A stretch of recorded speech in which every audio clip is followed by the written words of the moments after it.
Hello family, welcome to another beautiful edition of Annie Otto's vlog. If today's your first day watching me, you are welcome. If you're a returning fan, follower, subscriber, lover, thank you so much for coming back. I really love and appreciate you. So guys, in today's edition, I'm going to be zooming into marital relationship. Why is it that so many people are packing up their relationship in recent years? Why so?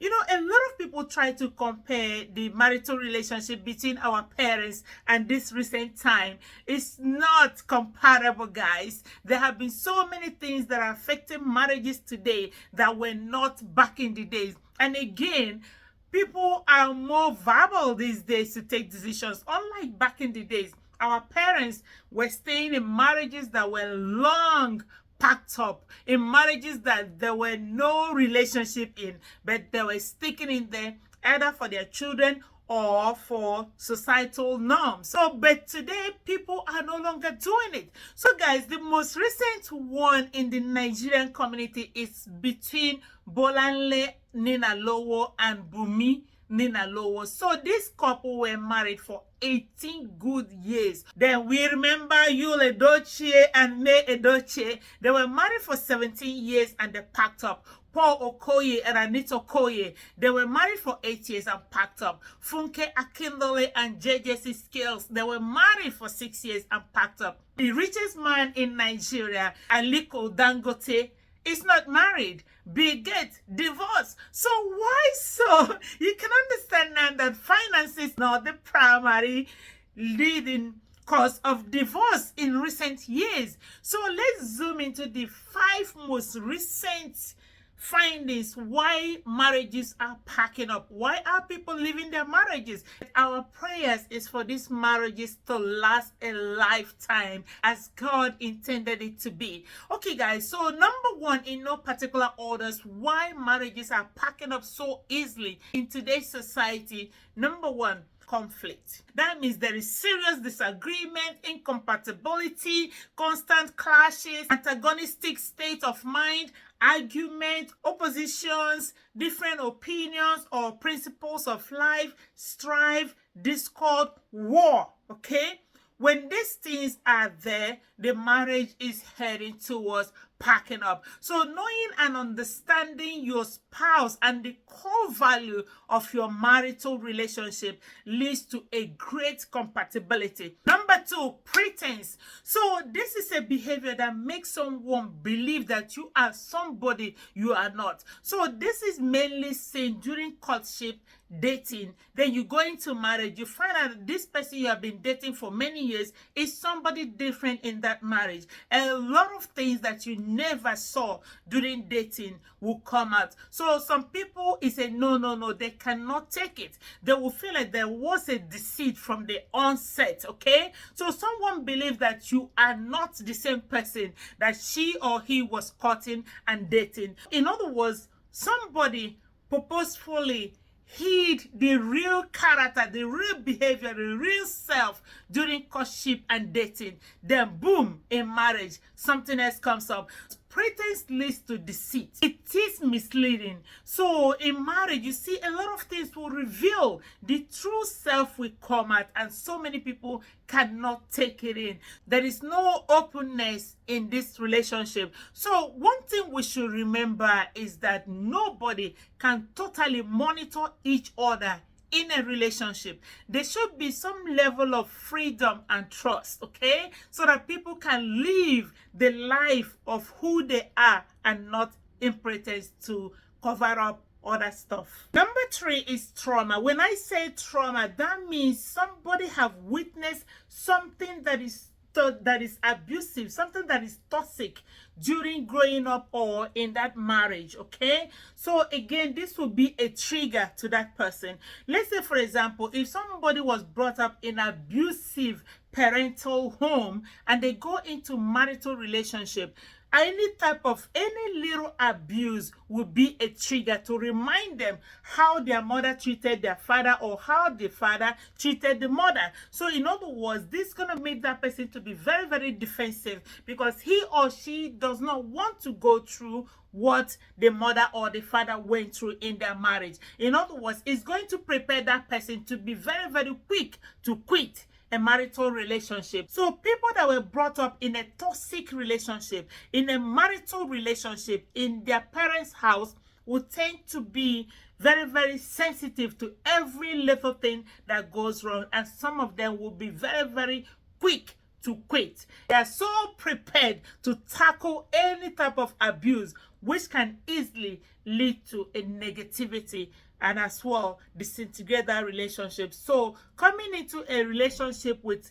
trauma is also a trigger for a divorce. Number 4, a long distance relationship. Statistics says that about 60% of long distance relationship ends in divorce. Long distance relationship can be positive or negative. Couple that are geographically separated from one another can end up in divorce. So in other words, whatever you do, try as much as possible to have time to spend time with your spouse. If you're living across the globe, please make adequate plan to spend time with your spouse or to live together with your spouse, okay? Even within the same country or the same state, please make adequate effort to be with your spouse as often as possible, okay? So the lack of daily body contact and close proximity can lead to adultery, restrict or limit the excitement and charming in a relationship. You know what they say, the nearer the dearer. So long distance relationship can easily create a strife between the two couples and they will start growing apart so easily. So this can lead to divorce. So try as much as possible to resolve any situation that is keeping you away from your spouse. It's very, very important. So physical contact matters a lot in a marital relationship. Otherwise, adultery can easily step in. People start to grow apart and chase different dreams. The pressure of children is also a lot on one person that is living with those children. Do everything possible to be with your spouse, to live under one roof with your spouse. Number 5 and the last is the growth gap. Some people feel so relaxed in a relationship, so when the other person is growing, they're still in the same spot. They are not adding any value to their life. They're still there. Especially some women will be like, oh, I'm having babies. And you put your entire life on hold. While the man is expanding all around, intellectually, academically, emotionally, maturity, socially, sexually, spiritually, and you are there. You need to not forget yourself in a marital relationship. So as we grow and change, it is important that couples become more aware of themselves and their own needs. So if you are not aware of yourself and your needs, you start growing apart. So guys, in this pattern of growth, our relationships needs to adapt too, so that no one is left behind. If one is not growing and the other person is growing in a relationship, it will bring stagnation and causing a very, very hard and strong turbulence in that relationship. So one person is dropping off while the other person is progressively going up positively. So it's important for the other person to make sure you remind the other person to grow. You grow with the other person. Don't allow yourself to grow alone in a marital relationship. So make sure your spouse is growing with you at the same time. So guys, when I say growth, I mean emotionally. So self-awareness, empathy, being compassionate. Make sure you grow in these areas. Another thing is educationally or intellectually. So improve yourself. If you have just associate degree or ND, NCE, make sure that as time allows that you add to that value of education. If you have this job, make sure you improve, that you expand in that capacity of your job or your handwork. Make sure there is a growth expansion in that area. Financially, don't allow yourself to be wasting in the house in the name of raising children. No, children can go to school and you go and find yourself. Make sure you are a contributory factor financially to that family. Just in case. Ladies, make sure that you are working. Today's life is different. Make sure you are working. Man, please make sure you are working. If your wife is the breadwinner of that family, trust me, there will be no much respect accorded to you in that family. So you need to get up and start working. No matter how little you bring in, but it's good that you are bringing in something. Another one is appearance. How do you present yourself? You can't just keep looking dirty, unkempt all the time. Be you a man or woman. If you know this clothing is not fitting well, do not put it on. If you have added weight, please change your wardrobe gradually, okay? You don't need to break the bank, but also find something that fits your body type, your stature, and looks good on you. Put a little foundation, a little makeup. Just make sure you look clean and tidy. You don't need to break the bank to do that. Make sure that you're keeping up to date. Then socially, how do you relate to others and the environment?